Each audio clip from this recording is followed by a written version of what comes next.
So congrats. How far along are you? Thank you. Yeah, 7.5 months. Great. So just 10 more weeks to go. Awesome. Are you ready? To be honest, no. I kind of spent junior's college savings on Bitcoin. Well, you never know. By the end of this interview, it might be totally back up. That is true.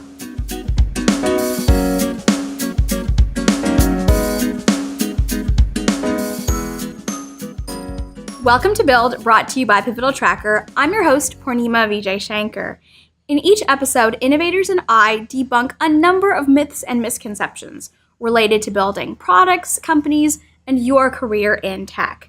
Now, you're probably wondering what's going on with Bitcoin and blockchain, the boom and bust cycles, and whether cryptocurrencies are really here to stay.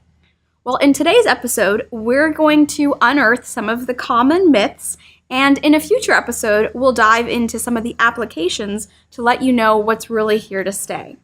And to help us out, I have invited Audrey Cheng, who is a crypto trader, as well as a blockchain analyst and consultant. Thanks for joining us today, Audrey. Thank you for having me. Yeah.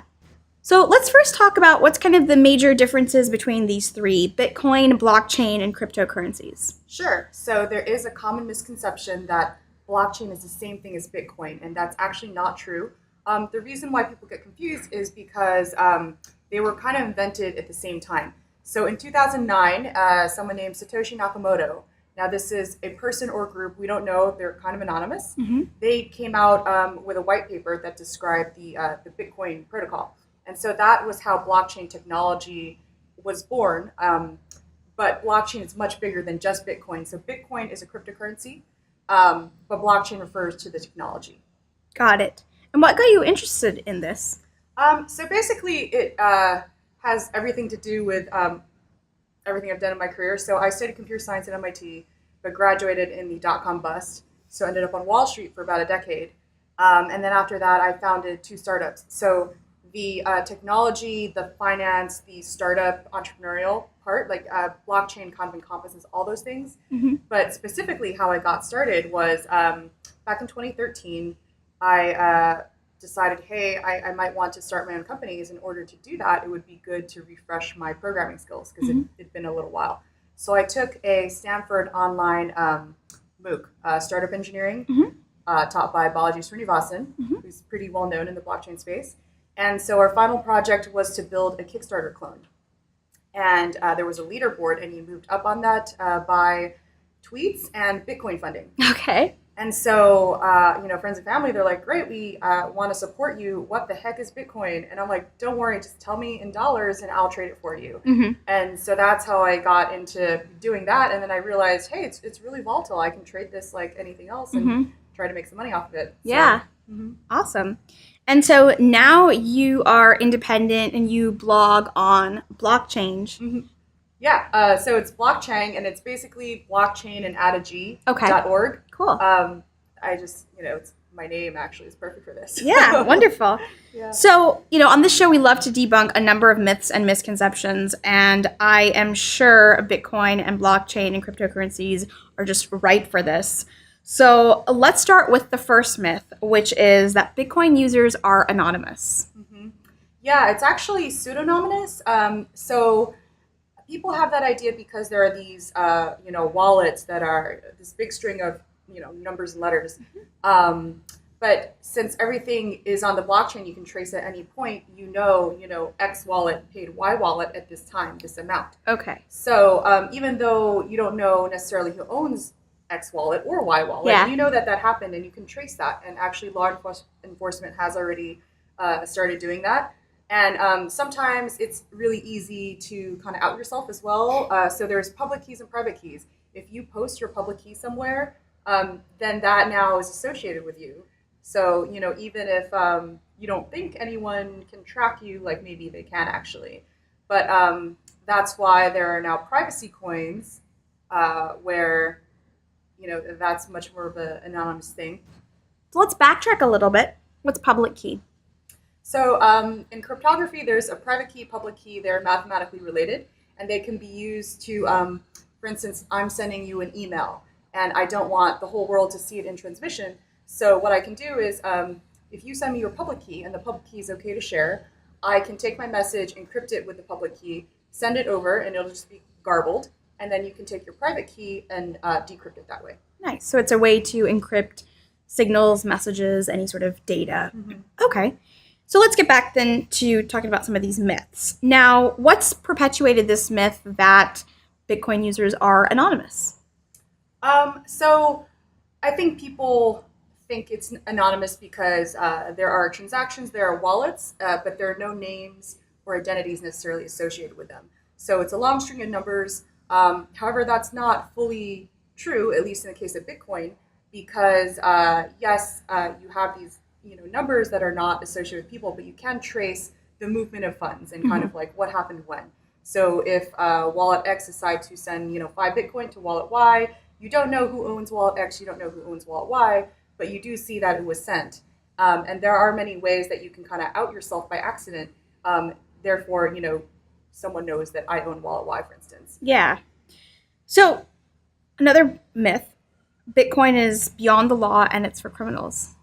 Yeah, so there's a lot of people that talk about, Bitcoin along with drug deals and things like that. Yeah. And there is good reason for this because there are things like Silk Road, which was a black marketplace that got shut down. Okay.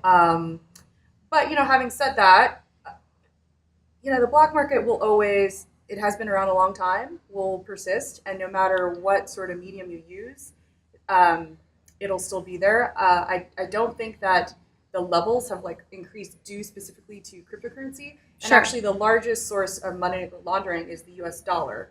So there's that. But also, on top of that, there are a lot of legitimate companies getting very interested in blockchain technology, not just, Bitcoin, that's one thing, which a lot of companies are actually interested in. But blockchain technology as a whole, a lot of Fortune 500s, names that you would hear in your household and no one trusts, are investigating into blockchain. Yeah, and we'll get into that in the next episode for sure. So let's talk about another. Bitcoin has no value. It's not backed by anything. This is true. It is not backed by anything. Okay. Some people like to point to, well, but there was electricity, put in, and that's, proof of work, calculations. But you know what? A lot of things don't have intrinsic value. Like the US dollar doesn't. It's just, the Fiat. government says it's worth something, and we have all collectively agreed it's worth something. Okay, so that's actually not a myth. That is true. It is It is not backed by gold or anything like that. Yeah. Got it. All right, the next one. Bitcoin is not secure. So secure could mean a lot of different things. In one sense, Bitcoin is more secure because it's a distributed database. So a lot of people have copies, therefore you have no one point of attack. So in the Equifax hack, for instance, right, they were holding a lot of people's data. I know I was definitely affected. You were probably affected. Yeah. But, if there's nodes everywhere, you can't just take down one and get everybody. And you actually have to get over 51% to kind of trick the system. So in one case, it's kind of more secure.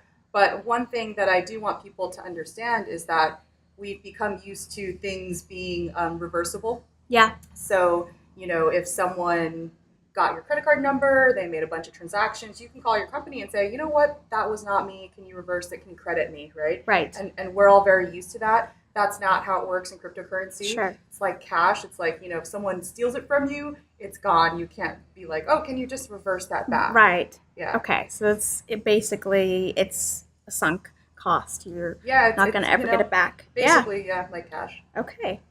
Next myth. Bitcoin will replace credit cards and cash.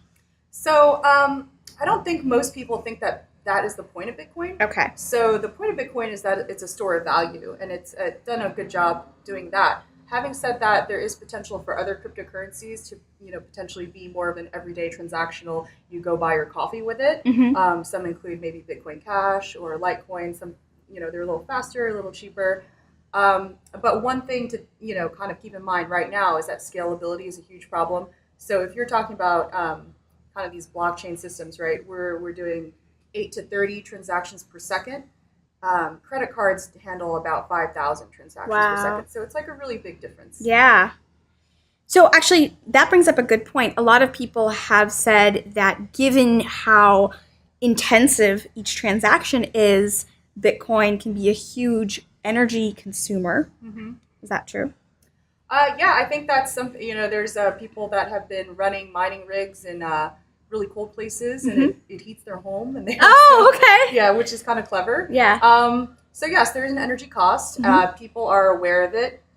There are a lot of, other consensus mechanisms. So proof of work is just the first one, right? If you think about email when it first came out, you can complain like, oh, this is not efficient or whatever, right? But it was the very version 1. Yeah. So that's Bitcoin and proof of work and these whole calculation things and using up electricity.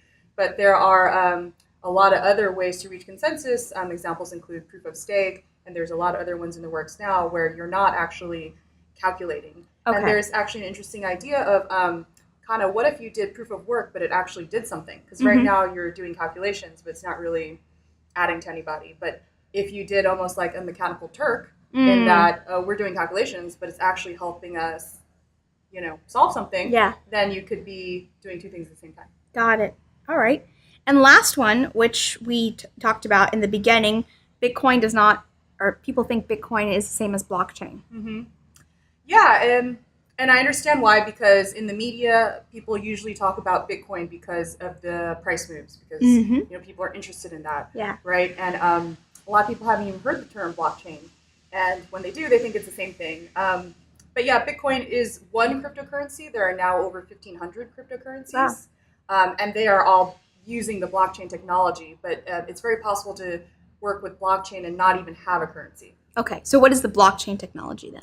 So that's basically, if you've heard of a distributed ledger, that might be jargon you've heard of. But at the very, very base, it is a large database that everyone has a copy of. Got it. All right. So what other cryptocurrencies are out there? There are a lot, and I would recommend if you wanted to look into them, CoinMarketCap has a list of all of them, basically. But some of the ones you may have heard of, like Ethereum, is a really big one. Some forked off of Bitcoin, so there's Bitcoin Cash, Bitcoin Gold. There's any number of coins in existence now through ICOs, which I think we'll talk about later. Yeah, great. Thank you.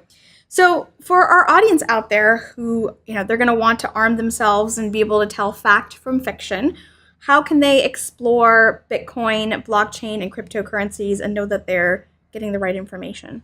Yeah, it's really hard because there is information out there, but it is hard to say what's real and what's not. And the people really, deep in the community, you look at things like Reddit and Twitter.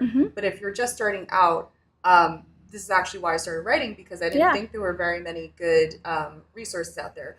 But one that's quite good is blockgeeks.com. They do kind of introductory stuff all the way down to explaining ZK snarks. So nice. So there's stuff out there. I think the best way to get learning is actually to just go buy some cryptocurrency. Yeah. Because once you have something on the line, you'll want to learn how it works. Nice. And hopefully there's something that's cheaper than Bitcoin that we can all purchase. So here's another thing. Another common misconception is that you need to buy one coin at a time. You really don't. You could do like 0.001 coins. With any of these things. Very cool. So. Well, thank you so much, Audrey, for helping us bust all of these myths and sharing your expertise on Bitcoin, blockchain, and cryptocurrencies. I know our audience out there is going to get a lot of value out of this. And if there's a question or a myth that we didn't answer today, be sure to let us know what it is in the comments below this video. We'll be sure to answer it. And subscribe to our YouTube channel to receive the next episode, where Audrey and I will talk about a number of applications that are hopefully going to stick around that you can get involved in when it comes to blockchain and cryptocurrencies. Ciao for now. This episode of Build is brought to you by our main sponsor, Pivotal Tracker. We'd also like to thank our Platinum Patreon patrons, Corgi Bites, The Developer Show, D. Gill, and Janie Hand. Finally, thanks to the following new patrons: Madhu Loganathan and Sita Anamurgu. If you've enjoyed watching Build, please consider becoming a patron and contributing on Patreon at www.patreon.com/build. You can pledge $5 a month or more, and your pledges will go towards helping us produce and promote the show. In exchange, you'll receive perks like being mentioned in the credits and digital copies of our latest ebooks. Platinum patrons will receive exclusive perks like monthly online group coaching, where I provide more hands-on coaching on a number of topics related to entrepreneurship and leadership. To find out more and contribute, please visit www.patreon.com/build.